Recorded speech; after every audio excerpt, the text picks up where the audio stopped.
Number one goal of our every day is to make sure that our roadways are safe and that we have safe vehicles driving up down those roadways. With the harvest, there are more semi-trucks traveling on our roads and highways. But those trucks are also getting stopped more by troopers. And as Valley News Team's Joshua Pagero explains, it's upsetting local farmers. Any semi-truck driving through North Dakota and Minnesota must get weighed to make sure its load isn't too heavy. Troopers say a heavy truck can put lives at risk. It's very important because we need to have safe vehicles running up and down our roadways. Some of these trucks can haul up to 129,000 pounds on our state road system in North Dakota. In most states, highway troopers just have a right to stop semis, and that has farmers frustrated. They recently shared their issues at a farmers' roundtable in East Grand Forks with several state officials present. A lot of farmers are feeling that they're complying with the law. Some of them do the DOT inspection. A lot of them are trying to do preemptive things. Yet they're still getting pulled over when that time comes. Law enforcement says they're empathetic to some of the concerns that the farmers have about their trucks being stopped.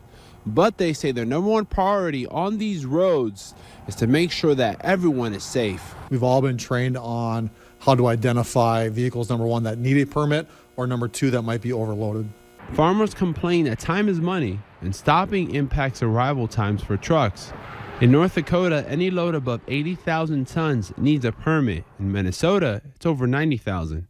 Just a few days ago, a sugar beet truck tipped over in Clay County for being too heavy. Captain Ewan says pulling over trucks shouldn't affect when operators arrive if protocol is followed.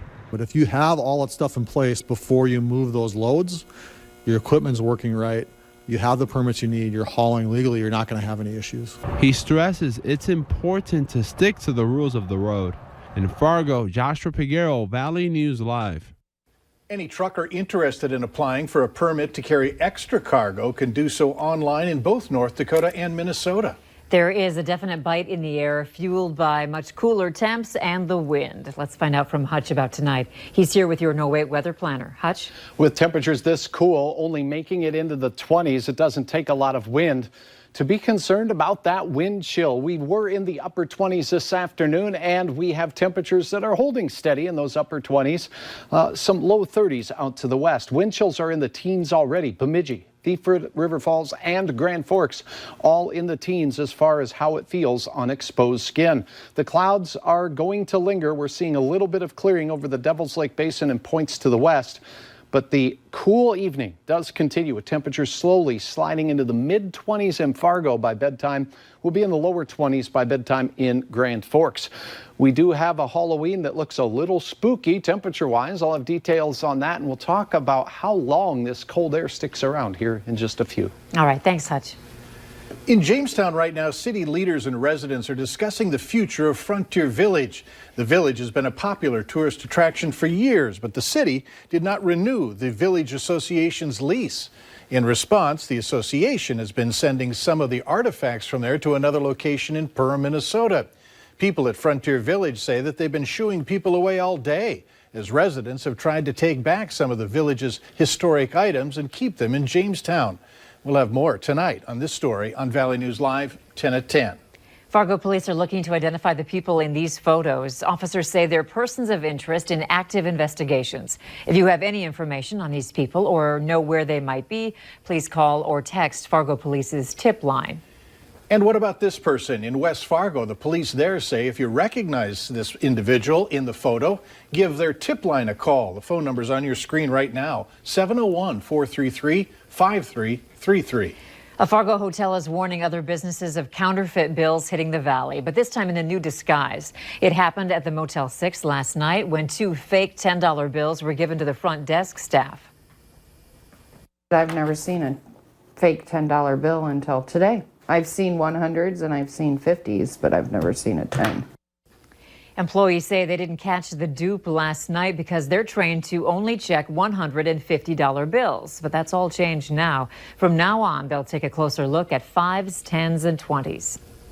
U.S. Surgeon General Vice Admiral Jerome Adams was in North Dakota today talking about the issues that threaten the health of American communities. The Vice Admiral spoke to high school students about the dangers of vaping and underage drinking. And I was thinking maybe we could help boost that statistic by just reaching out to them, like having them seek professional help or something like that. Another idea was to install vape detectors inside school bathrooms. The U.S. Surgeon General says today's visit was part of his office's effort to empower local communities. The national report card came out today, and North Dakota has one to be proud of. According to the report, North Dakota's 4th and 8th grade students are doing better than the national average in math and reading. However, the latest scores did not show any significant gains over the 2017 results. Minnesota students are also scoring above the national average and also did not see any major progress over 2017 either.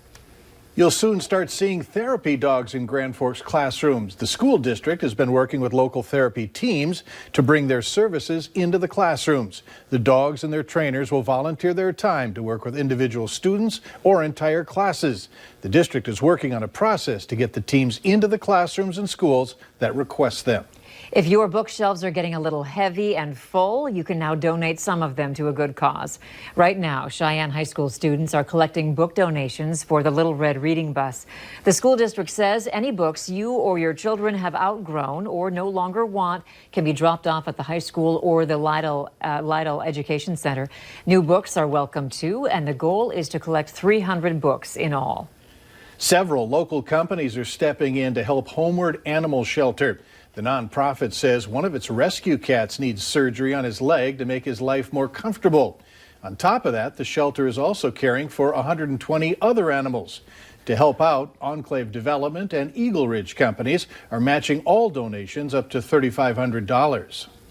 Fargo Brewing is helping local shelter dogs find homes. The brewery is featuring some of For Love of Dog Rescue's pups on its beer cans. The rescue says the dogs being featured are ones who have been waiting for their forever home for a long time. The unique 6-packs will be released next Monday on November 4th. Later on Valley News Live at 6, a disease that's been linked to recent deaths among the American eagle population.